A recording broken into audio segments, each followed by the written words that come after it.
Hello, everybody, and welcome back to the Batfeed, your source for Batman news, lore, and so much more. Today I've got Russell joining me from GiantPandaKing. How's it going, man? Hello. Thank you for having me. Yeah, no problem. This is actually the second time through because technical difficulties. But But did you notice how I made it sound like this was the first time I said it? yeah, that's what being professional is all about, right? Acting. Yep. Sorry, I'm being very disrespectful. I've been toying with I've been making a model, so I'm going to Oh, stop that now. But you're, you're fine, man. yeah, 100% yours. I know what it's like being a creative, so.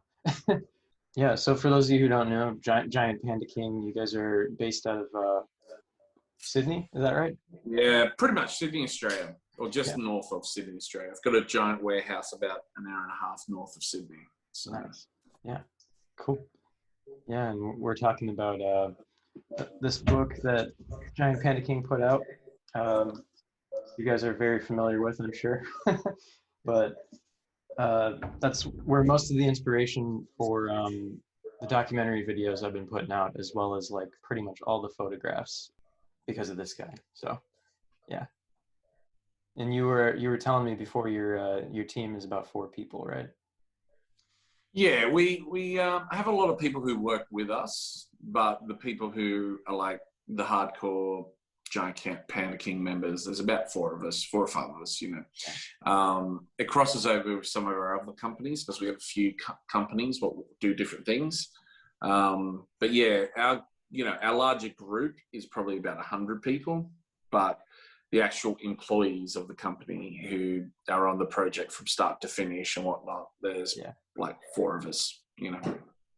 Yeah, my favorite thing about your book, it's really hard to narrow it down to like any even like 1 to 3 categories, but I think I mentioned this before too. I really love the iterations of Batman's uniform, um, Yeah. as well as the like kind of evolution of Robin as well. I remember seeing you reply in the comments in your deep dive at one point, specifically about Tim Drake's uniform, that it was like made out of the same material as firefighters. Is that right?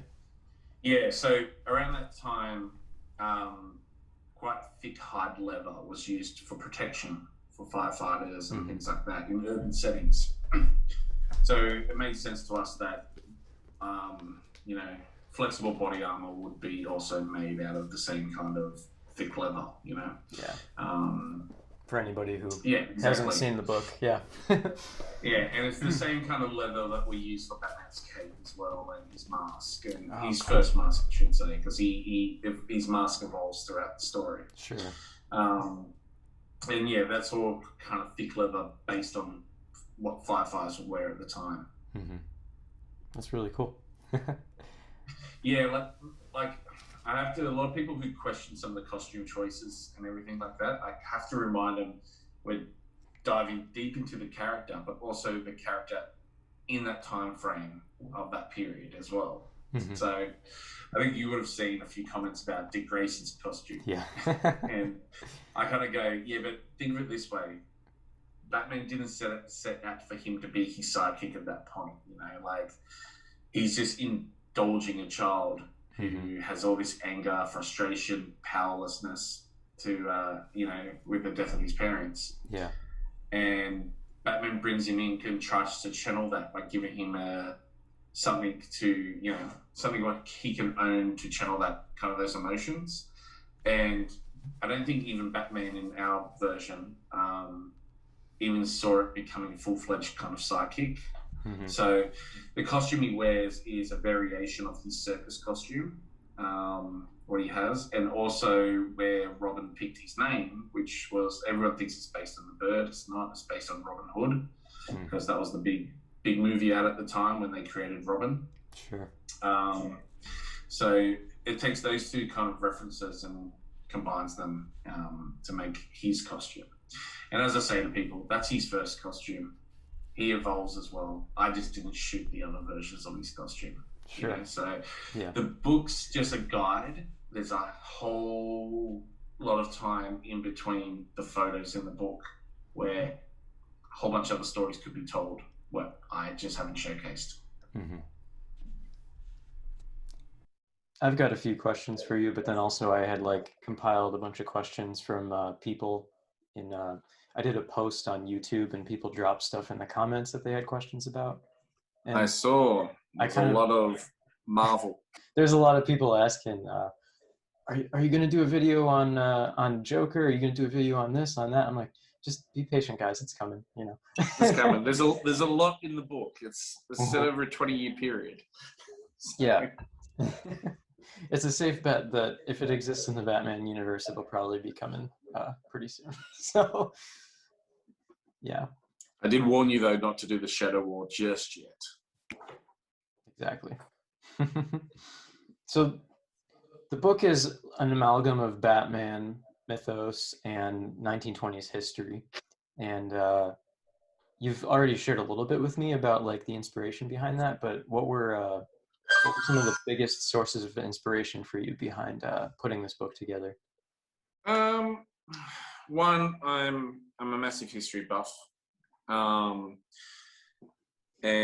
one, I'm a massive history buff. Two, massive comic book nerd. Even more so, a massive Batman nerd. The inspirations, I always loved more grounded telling of comics. Like, you know, when I was mainly reading comics, it was the 90s and early 2000s, when I was like zoned in and that's all I cared about. And that was around the same time that Alex Ross's artwork really became a big thing. You know, like you had Marvels, you had, Kingdom Come, which for me is probably my favorite comics like miniseries was Kingdom Come, because it treated something so serious for the first time. You know, it was the closest thing to how I wanted to see comic book films, and it was so grounded, you know, because all of his characters had detail in their faces. You could see they lived a life, you know, and the decisions they made in their life reflected in how they looked, so to speak. Another big reference was Matt Wagner's take on Sandman, the DC Golden Age character, Sandman, with Sandman Mystery Theater. Not to be confused with, Neil Gaiman's Sandman, but with that one, he took a character who was quite silly in a lot of ways, and he grounded it, and he set it in that period of the 30s, you know. And it was incredible because he turned these like hacky villains into the most scary, grounded serial killers, you know. And for that, he just made all these smart decisions which just grounded the character. For one, he wasn't like the six-pack, good-looking millionaire guy he was in the Golden Age. He had a pot belly. He wore glasses, you know. He suffered from panic attacks. He's just these real things what made it just great. And they built it around real things like the World's Fair and all these stuff was happening at the time. And a big part was linked to the war at the time, the two wars, you know, especially, but mainly World War One, the Great War. And I always loved that. And that was a big part of it as well. And then probably to extend on that, probably my favorite comic series of all time was James Robinson's run on Starman with Jack Knight. And I just found that at the right time. I was the right age where it just all very much spoke to me. And he was, you know, this antiques dealer nerd who was into pop culture, who kind of got forced into becoming Starman through his obligation to his family. You know, his father was Starman, his brother was Starman, blah, blah, blah, blah. And again, that was a grounded take on something so batshit crazy, Starman and cosmic rods and all that kind of stuff. But they made it feel real. They made it feel accessible because they melded it with real life. And I always kind of love that. You know, we don't, you know, I find superheroes are more interesting when you know more about them and you know they've got stakes. And I feel like Marvel has done that very well in the films. I find DC is still kind of put their superheroes on pedestals a little bit in the films, which, you know, the Snyder Cut, I know a lot of people are big fans, but for me, it was, you know, it was a bit hokey in some aspects. And I don't know, I just don't find Batman becomes a sidekick in that series because he doesn't really offer that much. Where I always want to see him like where, you know, that makes sense. You don't have to upgrade his weapons and technology to try and match the current world, because soon when he's on rooftops now, the rooftops, they're so ridiculous. Like when you look at Nolan's film and he's standing on like the edge of a building overlooking the city, and of course it's a skyscraper, it looks so ridiculous. I'm like, where's he gonna go from there? How did he get up there? You know, like, yeah, it just doesn't really sell. But you know, if you go back to that period where skyscrapers are a very new thing, you know, and if you ever remember those like shots of the Empire State Building where people are sitting there eating their lunch with no safety harnesses or anything like that, the old ones when it was getting built, like that was the highest point humans had built to at that point, you know. So it was a massive achievement. But the rest of the city, that was down low. And it makes more sense that Batman would use that as a shortcut, or, you know, that's the way he could look down the alleys and monitor. So, yeah, I always wanted Batman to be a lot more grounded for me. And not in Nolan's way where it was grounded, but it was still quite far-fetched, you know, in a lot of sense. Where I wanted this to be very much, he was a product of his time and his environment and of his circumstance. And yeah, everything just kind of fell into place once I started playing with the idea, and it just led itself to that period. There was a good TV show, probably about, it'll be probably almost 20 years ago it came out now, Carnivale. I don't know if you've ever seen it, but it's set in the 1920s in a sideshow. Went around America, and it tells the dual stories of Ben Hawkins, who's this, you know, this Okie during the Depression, who is bestowed upon with godlike powers. And then there's the other story, which is this priest who also gets these godlike powers. And one is of the light, one is of the dark. And there's all this great mythology and whatnot. But the real thing it dealt with was that was the period where magic got replaced with science. Mm-hmm. And that was a beautiful transitional period where, you know, World War I really opened the eyes up, because we didn't have weapons prior to that, if that makes sense. You know, like those weapons for the first time they were used on a major scale, and people were unaware of the damage they could cause, and the effects would last after the war. And I was always fascinated with how, you know, after that they had that quick boom, but then it just went into the Depression, you know. And so much happened in that period. You know, they tested the nuclear bomb, well, the atomic bomb, I should say, not nuclear. And that was really a sign to the world that we're leaving behind the previous kind of generation of folklore, magic, and all that kind of stuff, and going to more of the science kind of realm where, you know, and what grew out of that was, you know, our modern world, you know, after World War I, and especially after World War II. The modern world grew out of that, and that just fascinated me. And that's kind of all that kind of just kind of hopped in a blender, and the book came out of it. Mm-hmm.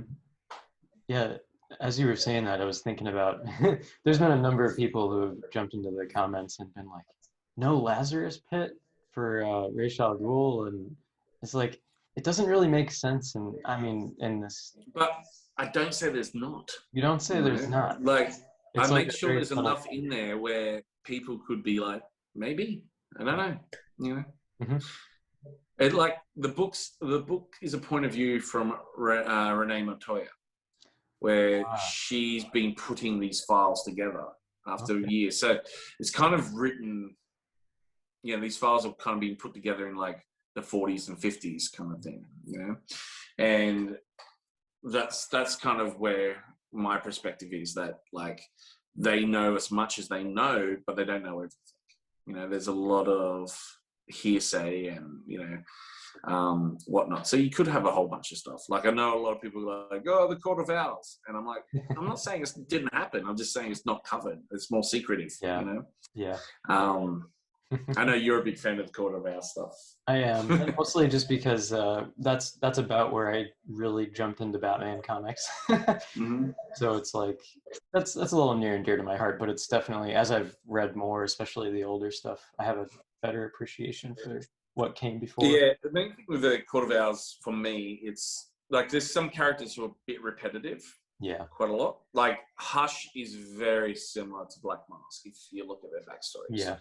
Yeah. So I had to kind of juggle that a bit. And the False Face Society, which is Black Mask's group, they've been around a lot longer.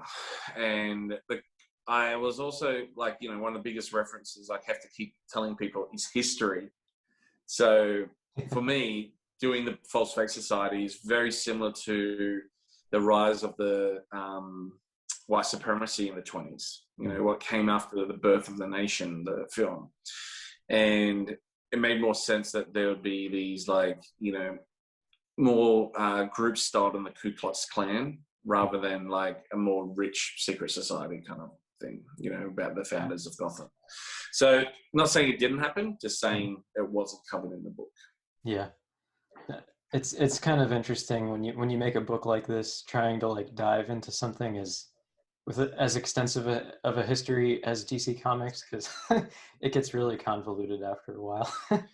It does, and I've said Yeah. this before, but like Batman kind of gets rebooted every 15, 20 years anyway, and Yeah. it starts from scratch. And they did it with, you know, they do it quite regularly, and that's where you get a lot of yeah. Well, that's the thing. I tap out after a while. Like, you know, I spent a decade learning as much as I could about everything about Marvel and DC and Image and all that. But then DC and Marvel's does it as well. They just press the reset button. And I understand why they do that, but you feel a little bit cheated, you know? Yeah, definitely. So we can jump into some of those fan questions. Go for it. So how did you make the costumes and emulate the 1920s look for the photographs? Well, I've been making costumes for years because I do a lot of live shows. I make a lot of films. I work as a stylist. Well, I used to. I don't do it as much anymore. Mm-hmm. So I'm a big fan of like textures and fabrics and things like that, you know. And that's the thing you don't usually get in comic books. They don't really give you the texture of certain things. But history does. So you can have a lot of photos and finding the references and finding things that make sense for the time. You know, like to me, like blackening the eyes underneath was always a weird thing in films for me. I'm like, that doesn't make any sense at all. You know, like why would he spend that much time to black out his eyes and then take off his mask and then he has to get rid of panda eyes? The worst is in like Batman Returns where he's got the black makeup and he takes off his mask and it's gone. Yeah. So for me, I had to make it feel realistic. And a big part of that is just doing the research. And as I was saying to you before, that like, perfect example is what's Batman's cape going to be made of? What's his mask going to be made out of? And I wasn't going to do a molded modern mask to make it look like that. I was going to do something appropriate to the time.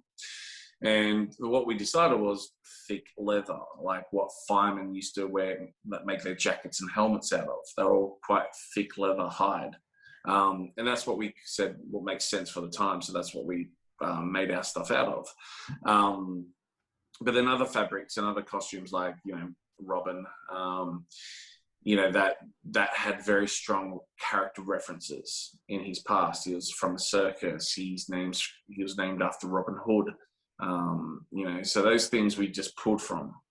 And then, you know, there's things like Two-Face where, you know what you want with that. You want the two-tone suit, you know, you want two different guns, you want two different shoes, you know. So there's just those things what we knew we kind of wanted, so we just went after them. And it's not cheap, but you can do it cheaper if you know what you want and you just spend the time researching and making it properly, you know.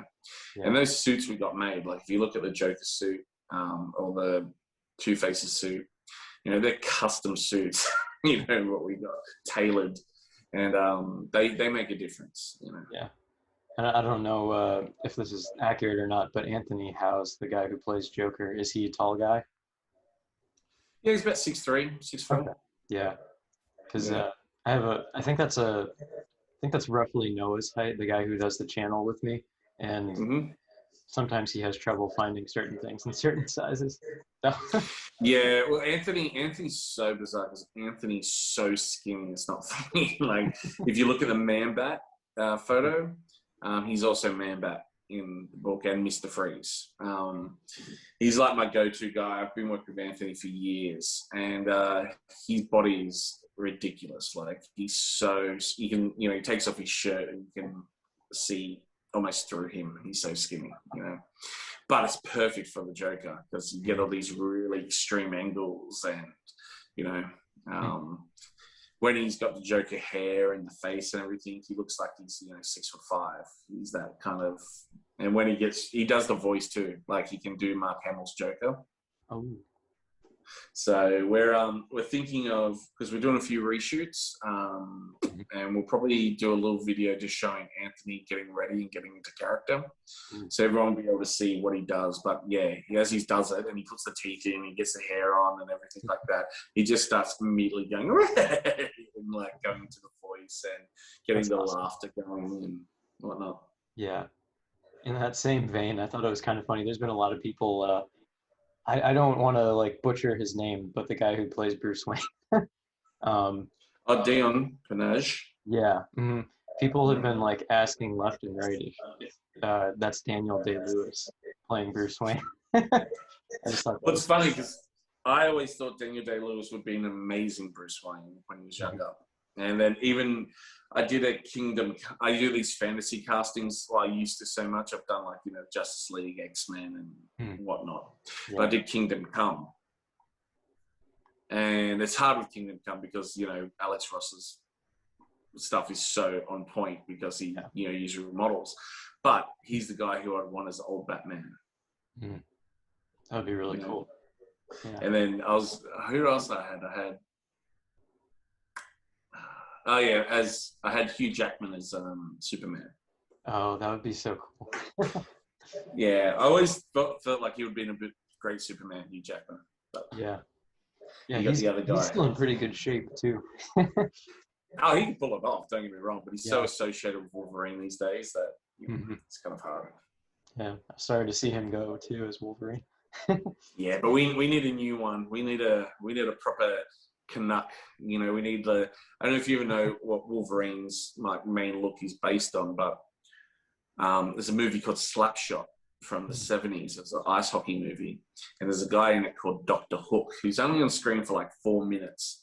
But the version of Wolverine that we all know and love, when they reinvented it, not when he first appeared, where he went up against the Incredible Hulk, but a little bit later, he's based on this Dr. Hook from Slapshot, and you look him up, and he's like 5'3", and he just looks crazy and mean, and that's the Wolverine I want, like 5'3", little man syndrome. Yeah, someone who's mean and angry all the time. Yeah, I love the fact that Hugh Jackman's kind of like, he's not a tall guy necessarily, but he's definitely taller than like Wolverine is in the comics. I think he's 6'2", 6'2", 6'3". Yeah, he's a good foot taller than Wolverine. Definitely. But yeah, Wolverine in the comics is like 5'3" and like 300 pounds because of his skeleton. Yeah. Okay, yeah. Wait a second. No, that's a band. Never mind. I looked up Dr. Hook. I couldn't find it, but I'll send you a photo. sure. Yeah. Kind of in the same vein as the costumes question, does Batman's suit have more iterations than just the 2 or 3 that we saw in the book?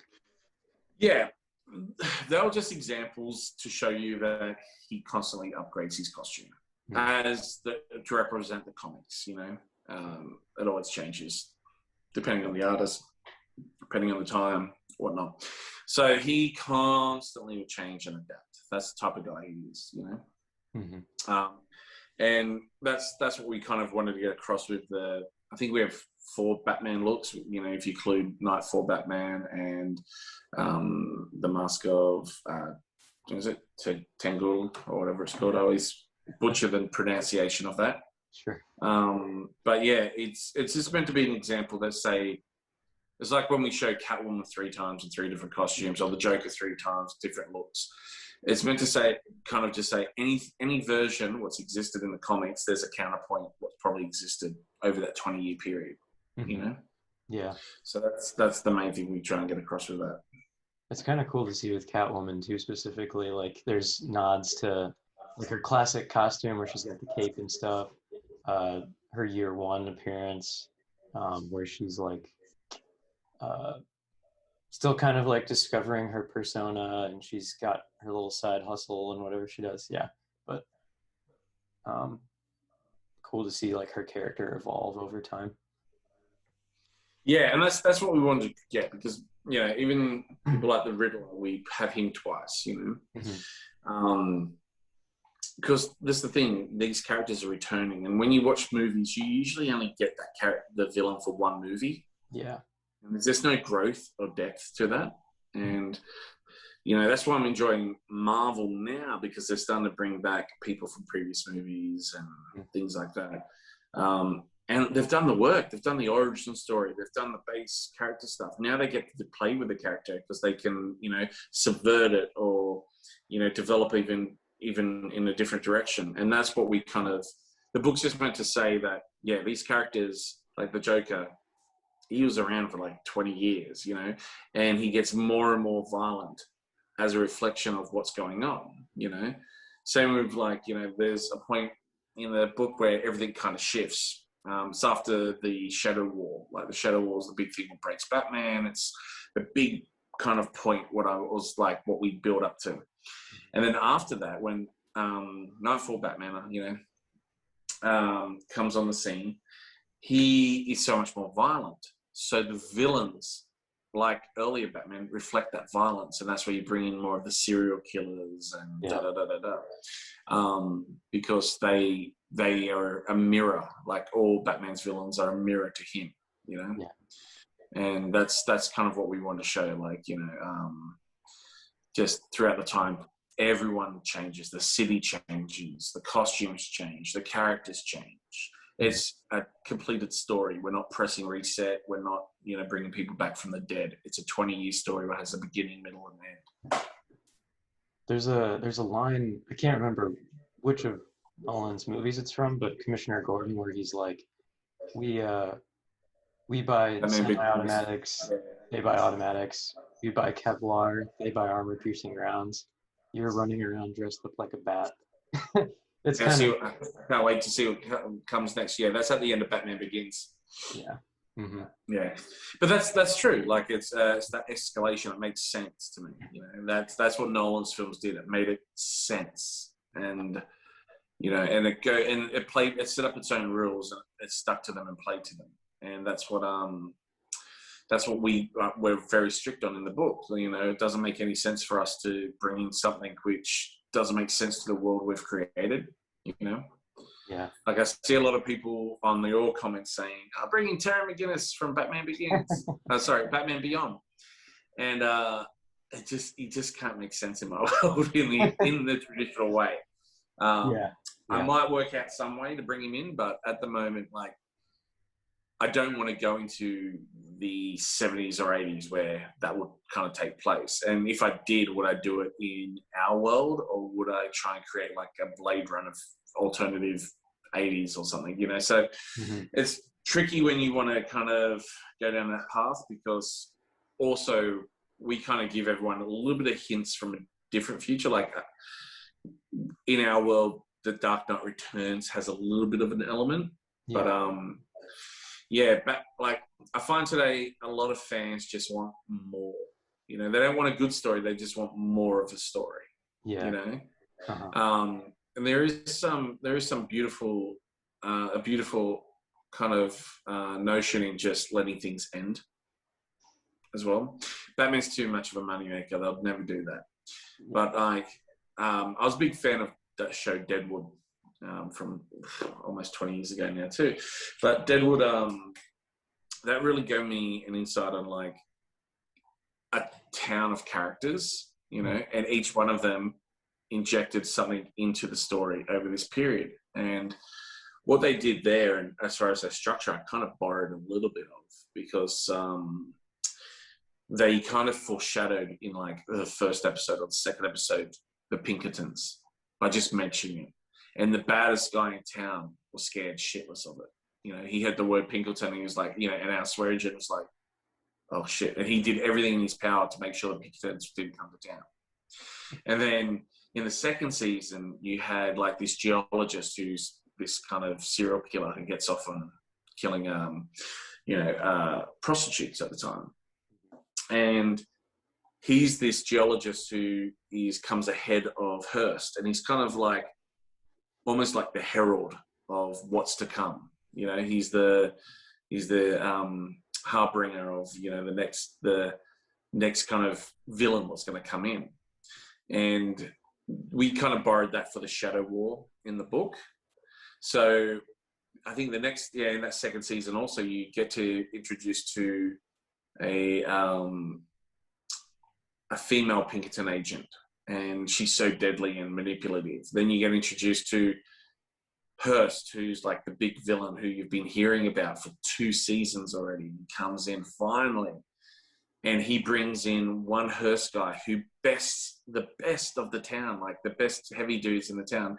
He beats them with no problem. But then you think, oh my God, how could this get any worse? And then a whole Pinkerton army comes into town, like, you know, 30 men.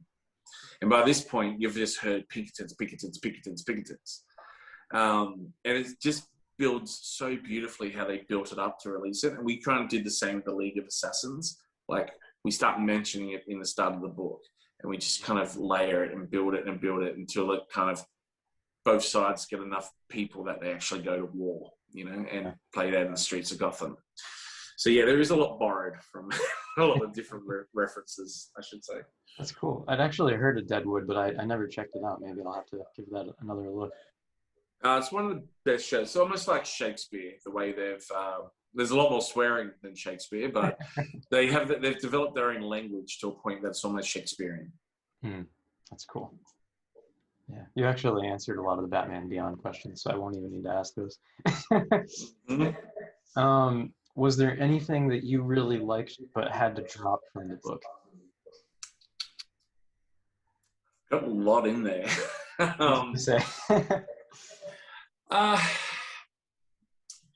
Yes and no. There are a few things which, just for time and hitting deadlines, I couldn't do all of it. I really wanted to spend a little bit more time on the Shadow War, just to show more of the League of Assassins, because there are amazing characters in the League of Assassins, you know, some great ones, but they're kind of got forgotten about. You know, a lot of them were from the 80s. And, you know, when, the League of Assassins was created. So when I do the reprint, I might add a little bit more about them in there. So that's the main thing. And, you know, like I did a lot. Like, you know, I did the Justice League at the end. So it's like one of those things where I was just like, I'll put everything in here as much as I can. But I suppose not really. I did the Batmobile. I did the Batwing. I did, the Batcave. I did everything I wanted to.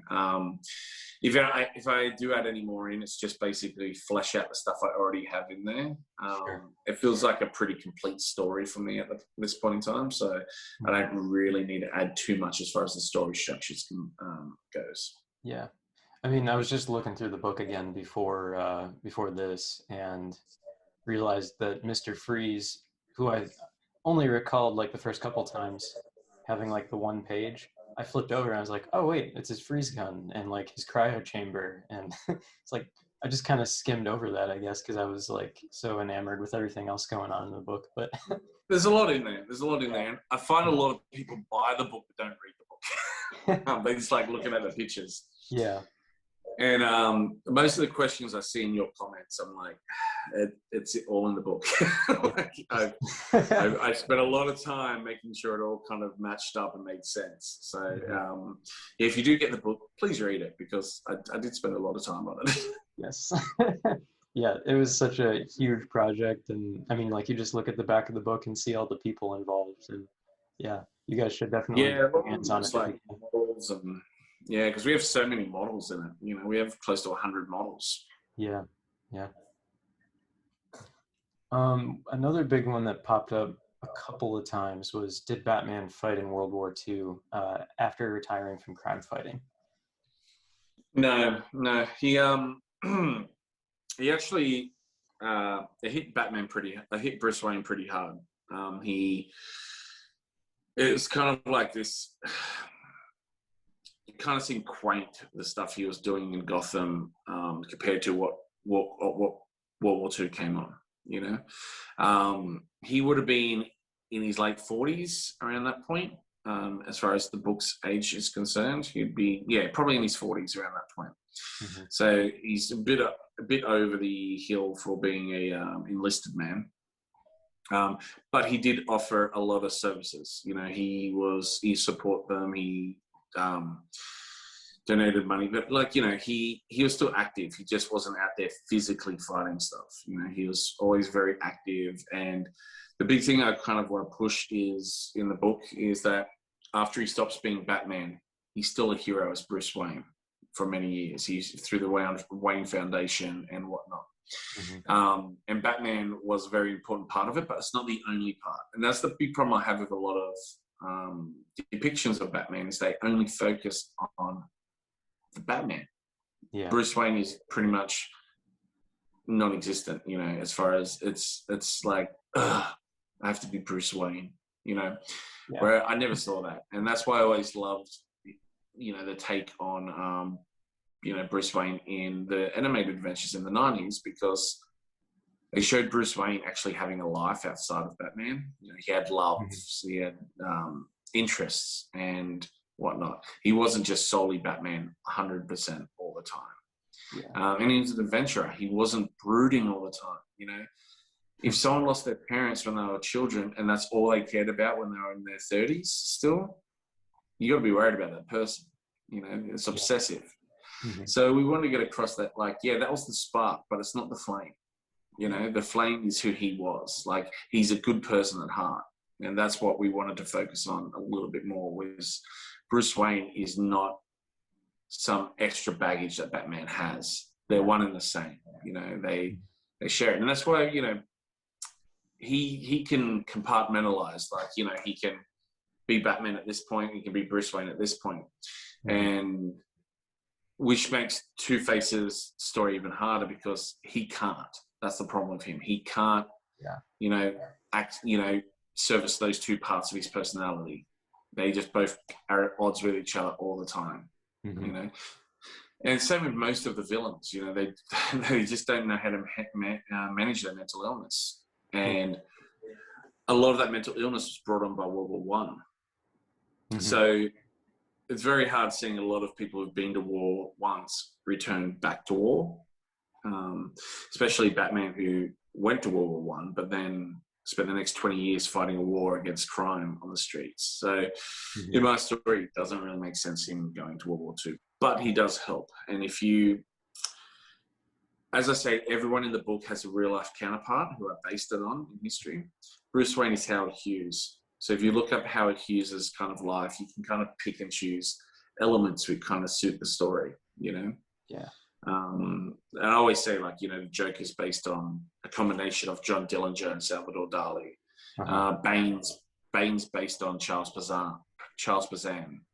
You know, there's tons of amazing people in history who line up with these characters so well. Like, you know, the Penguin's based on Al Capone, you know, things like that. Yeah. Yeah. I learned a lot reading up on those historical figures after a few conversations with you, because it's like, oh, now that I know more about like Howard Hughes, Salvador Dali, John Dillinger, all those people, it helps me to understand this time period better, and specifically these characters are fitting into the puzzle. It was like a perfect storm. You had all these people coming back from World War One who then lost work in the Depression. So you still had them at fighting age. They all have experience in the military with weaponry, all that kind of stuff. And then you've got a ridiculous amount of money coming through the criminal empire because of bootlegging. You know, so it's this perfect storm of like you know, like a lot of people don't understand the Public Enemy period these days. But the Public Enemy period at that point was ridiculous. You had two types of criminals. You had the Babyface Nelsons, the John Dillingers, the Pretty Boy Floyds, those kind of characters who were like Bonnie and Clyde, who were larger than life. You know, the press loved writing about them and fueling the fire. And, you know, they were cartoon characters. They were pretty much jumped off the pages, and people loved reading about them. They were scared and fascinated about them. But then you also had the rise of, the syndicate, like the Five Families. That's when the the mafia really had their grip and became like a national force. Prior to that, it was like the first generation of Italians who built it, and the mafia. But it was that next wave of Italians who kind of incorporated it and took it nationwide. Yeah. Yeah, it's cool to see that influence in like Falcone's story and Thorne and those guys. Yeah, and seeing how they look like they were the old guard who couldn't keep up with this new generation of crazies who wear masks and capes and colourful outfits. Yeah. Now, okay, wait. I believe this is in the book. What decade the Dark Knight Returns story takes place, right? It's like the late 50s. Okay, that's what I thought.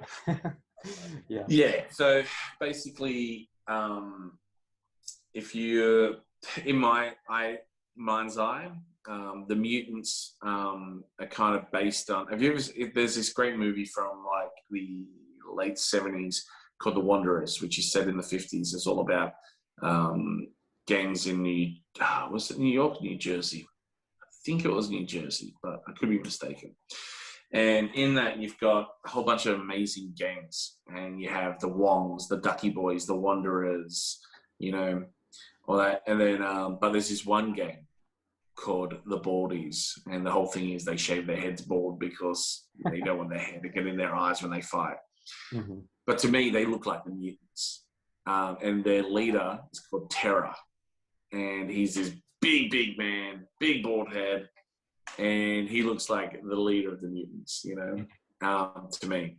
And that's how I kind of see that taking place, like in that kind of world where, because they're not really a gang, the mutants, they're more like a youth movement. And it's like they're just all kind of following, instead of being like really regimented and everything, they're kind of like a wave, where, the leader kind of points them roughly in that direction, but and they just kind of go in that direction. They're a bit more like sheep in that way instead of like hardcore gang members. Yeah. And that's what I found fascinating. Is like this is more of a youth movement. Like, it's cool to be part of, and we're following this guy because he's the coolest guy we like around, kind of thing. Yeah. As opposed to being an actual criminal syndicate. That's the Wanderers. If you type in the Wanderers, the Baldies, you'll see what I mean. So Baldis, I think. Oh yeah. There you go. Yeah, that's Terror. That's okay. Yeah, there you go. Yeah, but he's got a whole gang of guys who look like that. Yeah, that's really cool. I think it was my second favorite gang movie from the 70s. Mm-hmm. After the Warriors.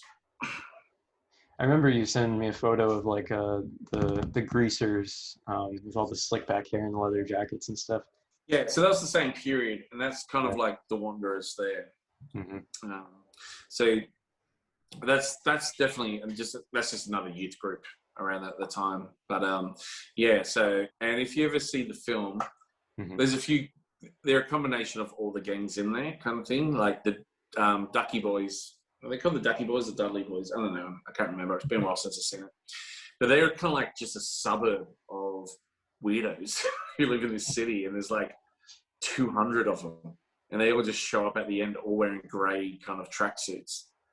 And it's just like a really like intimidating sight and kind of creepy because they just turn up and they just want blood out of all these high school gangs. Yeah. And all the gangs have to kind of meet up and fight them. But to me, that's how I kind of see it. Like, just these kids who they got no direction and they just want violence. Like if you look at films like Rebel Without a Cause and all that kind of stuff. That's all linked in there. Mm-hmm. That's always what I found kind of interesting about like the Dark Knight Returns story was Frank Miller kind of drew a lot of inspiration from that concept of like if you look at how the mutant leader leads them, he doesn't really, it just kind of, it's chaos. He kind of is just like the poster child of the group and like says the stuff, but then they all just kind of do whatever. And that's one of Yeah, Batman's lines in there, I think, is like, he's more like a celebrity talking, yeah, rather than being a leader so much, mhm, yeah, And that's when Batman embarrasses him and, beats him in front of everyone. yeah, That's where they all splinter and they don't know what to do. So they all find the next leader, yep, And that's where you start seeing more of the individuals where, this one solid idea gets broken up into a whole bunch of small ideas. Very similar to like, Alexander the Great's kind of empire. He makes his giant empire. When he dies, it all gets broken up into smaller empires. mhm, But yeah, it's a interesting notion that the mutants in that, because they're so disenfranchised youth. They just want to follow something and be a part of something so much that as soon as the mutant kind of fad finishes, they immediately pick up on the next one, and that's what I find fascinating. Like I was always amazed at the Sons of Batman. yeah, I loved them when I was a kid, when I was a teenager, because I was just like, oh, these are so cool. yeah. Let's see. Another big question, which you've already, I know the answer to this one, but people have been asking, will there be another book set in this universe, or is it a standalone? Somebody offered the example of like unauthorized detailed account of Metropolis or something like that. But Honestly, probably not. These take a lot of work, these books, and I kind of told the story I want. Like Superman's great, don't get me wrong. He doesn't have as many interesting villains, for one. And like there's something that kind of already exists as far as Superman goes. Go back and watch the classic Fincher cartoons, or Fletcher cartoons. My pronunciation is always really weird when it comes to names. I'm probably butchering that, but that kind of already exists, for me. Like I know it's a little bit later than where I said it, but I've left enough breadcrumbs throughout the books and throughout, what we've made to say that it exists, but I don't know if I am the one to tell that story at the moment, because I've already told it. I've already told the Batman one, like if I was going to do another comic book set in another period, it would probably be like X-Men in the 60s and do an actual 60s X-Men, and base it more on like things like movies I used to love, where like Scanners and like The Fury, and there's this great TV show. Well, it wasn't great; it was really bad. But it's an English TV show called The Tomorrow People. Now, if you ever watched the intro, let's look up the opening credits for The Tomorrow People, like the original version. They did a remake, which was crap. But just hearing that the theme for it, and like Doctor Who, for example, like hearing that Doctor Who opening theme, that that kind of stuff, it essentially puts you on edge straight away. yeah. So if I did that, I'd probably do an X-Men thing or something like that. I probably wouldn't go and play with Superman, because if you get Batman, you can kind of picture what's happening with Metropolis, Yeah, that was the a lot of people were asking, is there ever going to be a book like this for Marvel superheroes? And you also kind of just answered that, but also you said it takes a lot of work to put together. They're a lot of work. I'm already making a book at the moment, my Ghostbusters book, which will be out later this year. That's cool. Hopefully. And that one's taken a lot of work. Like that one, I've created 30 new ghosts. Because that's an original kind of concept. It's a sequel to the first two films, and it's set now. And I had to create a whole backstory to kind of, you still want the magic of all the old stuff. Like what I hate is seeing like digital actor, like proton packs and all that kind of stuff. I don't like modern technology with Ghostbusters because it's kind of the romance. These like it looks like it was built in a backyard lab.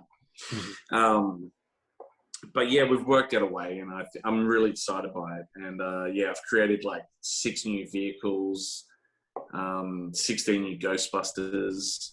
Like it's a big undertaking, and that'll be done by the end of the year. And obviously, I've done my Star Wars books as well. They're a bit different, but yeah, and I just like playing with new toys when I get the chance. So there's one I'd probably do is I've got to do a Planet of the Apes book. But that's going to be a photography book. So that's not going to be so much a story or anything like that. But yeah, I know a lot of people are kind of got interest, but these books aren't easy to make. They take a long time. The amount of coordinates, I'm sure, is crazy. Yeah, like I think I had to create like 120 costumes for that friggin' book. And a lot of them was prosthetics and special effects and model making, and a lot of new skills got brought to the table making that book. But maybe one day. At the moment, I'm actually making films at the moment. So we just finished our first feature film. Cool. Just in post-production at the moment with it. Yeah. Anything you can tell us about that, like story-wise? It's a kind of mixed genre film. So it's a kind of romantic comedy horror. Starts off as a romantic comedy and it just turns into a horror film. It's called Ugly Carter, and we should have it ready for market in about 2 months, but I don't know how long it'll take to sell. But it's a pretty cool film. We made it just as a response to COVID because we couldn't do our live shows, and we're shooting the books and whatnot, but they don't really make any money straight off. They're a very long-term investment. Like if you invest in a book, you're not going to get your money back for like 3 years, really, for us. Sure. So for us, we've moved more into film. We wanted to start doing original stuff because I've got everything I've put into this Batman book, like the originality, what everyone likes. I have that for my own stories. I've written over 100 feature film scripts so far, and a bunch of TV shows and whatnot. So we want to kind of focus on that. And if I did go back and play with stuff, I wrote a Joker web series a few years back. Yeah. And it was all about, Anthony, who plays the Joker in the book. It wasn't set in the 20s or set now, but sure. It was all about him. It was all about the Joker taking over Gotham's crime, like going up against traditional mafia kind of types and, all that kind of stuff. But also, there was an episode where he took a girl to prom, like he escaped from a mental institution, and then like he was hiding in this girl's house, and she was upset because she had no date for prom, and then he decided to style her for the night and take her to prom, and then took the whole high school hostage while they had a dance. Miracle almost. Yeah, and then there's one where he goes up against a very tech-savvy Robin, episode. So I think we wrote about 5 episodes we're going to do. I shot one of them, actually. I shot the teaser, which was a drive-by shooting. Cool. If anyone goes to... Sorry, it is late in Australia at the moment. Yeah. If anyone goes to our Instagram page, they can see a little behind the scenes of where, of course, the Joker will do a drive-by shooting in a dodging car. Yeah. For us, that makes sense. But unfortunately, the sound was really bad that day, and I kind of ran out of money to finish it. But I've worked out a way how to fix it. Now I just need to get time. So we might finish that in a couple of months just to drop it for people. And if there's any interest, we might make the rest of the web series. Yeah, that'd be awesome. Is that the picture that you sent me of Joker in the little bumper car? Yeah, that's what he does the drive-by in. Nice. So that series was called The Pale Smile. And it just shows the Joker having a lot of fun, like doing whatever he wanted to do, in Gotham. And it's a very modern take on it, you know. And like, I kind of lost steam a little bit when I heard the Joker was getting made the film, which I enjoy as a film. I don't enjoy it as a Joker film. For me, that could have been about anyone, you know. It was like that. it was like an art film almost, you know, like. Yeah, that's what I kind of liked about it from a filmmaking perspective. But yeah, I just have problems with like sympathizing with someone who we're actually cheering for. Like, the film created a mechanism where you actually feel, if he didn't kill Robert De Niro in that like scene on the TV, you as an audience member would feel cheated. You know, you're waiting there, waiting for him to do it. And to me, I'm like, wait, what did Robert De Niro do? He's just being a dick. Yeah. I don't think anyone deserves to get murdered for being a dick, and let alone have the audience cheer for that character to murder them. Yeah. So I did have my problems with it, more of a kind of ethical point of view. But as a film, like, it was enjoyable. I enjoyed it. But I was conflicted by it because I was like, yeah, but to me, when you take the mystery away from the Joker, it becomes way, way less interesting. Yeah, definitely. That's kind of the whole, the killing joke. Like, if I'm gonna have a past, I prefer it to be multiple choice. Like, he is in some ways like mythological because nobody knows where he came from, and that's what makes him so great. Yeah, he's a myth, you know, and that's the thing. And you know, he is a response to Batman's Law and Order, you know. And that's what I love about him. And that's, you know, we try to bring as many of those Joker influences into the book as possible. Like, so obviously his looks based on the original version, which is, you know, lifted from two references, a Joker playing card and the Conrad Viet from the Man Who Laughs. So that's what we base the teeth on. You know, because people go, oh, those teeth are pretty big. I'm like, yep, but we're basing it on the reference what the original artist used. You know? And so there's a lot of super deep cuts in the research, what a lot of people won't get at first glance. But as you hear me explaining it, you'll start noticing that every choice is made for a reason. Yeah. Conrad Veidt, that's another throwback to what you said about Dr. Hook and his influence on Wolverine. It's like, the Man Who Laughs, like, isn't as widely known now, maybe, but had such a huge cultural impact on the Joker and like who his character is, you know, like his. And it's still so creepy, like with those basic special effects where he like removes his thing, he's just got that permanent plastered on smile. It's like, whoa. Yeah. That's one of the reasons I love the Aliens movies, like, still, is because of all the practical effects that went into it. Well, practical effects, you know, that's what, don't get me wrong, I love digital stuff to clean things up in, but so it's practical, you get better performances out of people, you get, it's so much better when a character can just feel what they are, they inhabit it, you know? And that's what we focus on, you know? But, yeah, I'm not saying digital's bad, I'm just saying some tools are better than others. Yeah, definitely. It's a bit overused nowadays. Well, man, going back to the Snyder Cut, I don't want to rag on it too much, but like, that's overuse of like color grading and like Cyborg's armor. Just, I don't know any world where that feels like it's real. It's got any weight behind it. It's got anything, you know. And Steppenwolf, I'm like, you know, when I've seen a giant in Game of Thrones being done so well as like someone who's 10 foot tall and fighting, you know, people, and then you go see Steppenwolf and it's just like everything's just so fake.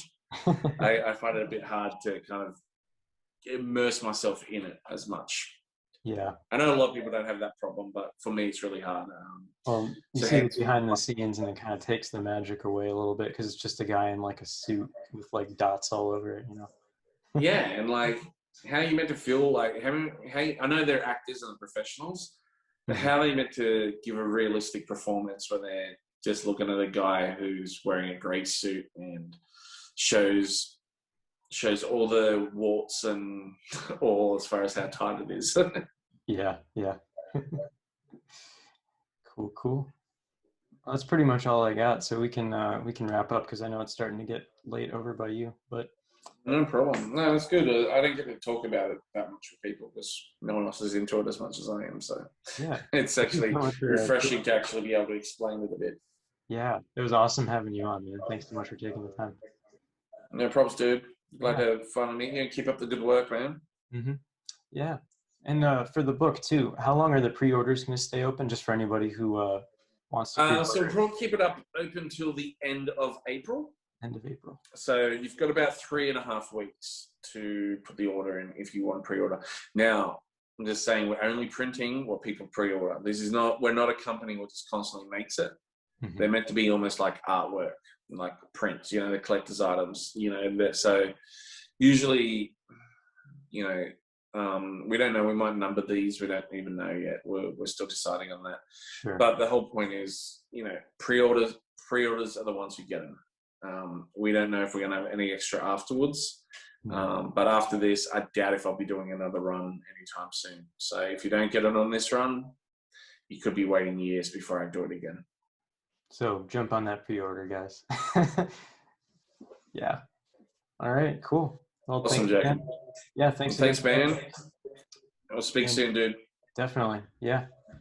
All right, have a good rest of your day. You too.